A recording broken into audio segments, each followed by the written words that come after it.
Well, you know, 2016 has been a memorable year, among other things, though it may go down as the year of the protest.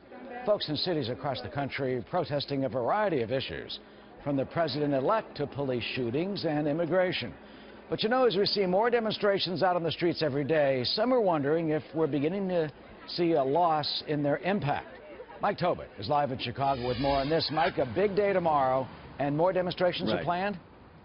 All right, biggest shopping day of the year, of course, as you know that. And thousands of demonstrators are going to try to grab the spotlight by descending in Chicago's glitzy shopping district known as the Magnificent Mile. Now, an organizer with a group called the Chicago Alliance Against Political Repression and Racism says we will not stand still and allow retailers to profit from their misery. However, one Chicago activist says you end up with a lot of protesters, many causes, and you don't send a message to a receptive audience. They may have a message, they may have an agenda, but for the most part, these are young people who really don't understand what's going on. Now, the first Black Friday protest was following the police-involved shooting death of Laquan McDonald. The organizer, Frank Chapman, of this upcoming demonstration says they did get results. Protesters brought enough pressure to result in the toppling of a police superintendent as well as a state's attorney. Eric? Yeah, and meanwhile, is there a strategy or a general focus on all these demonstrations, do you think, that we're seeing across the nation?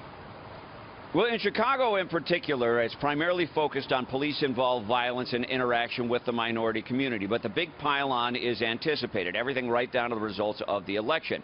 However, Chicago columnist John Cass says it's a mistake to dismiss these demonstrators as kids and crybabies. He says this is the galvanizing of the left. You got to step out of the box a little bit and look at what's really going on. And what's really going on is the left is organizing these young people to get ready for the next election and moving the party to the left. And Cass also says failure to take these demonstrators seriously is the same mistake the Clinton campaign made when they dismissed the Trump supporters as uneducated and deplorable. Eric? All right, Mike, and John Cass certainly knows the streets of the city as a great columnist. Thank you. Heather?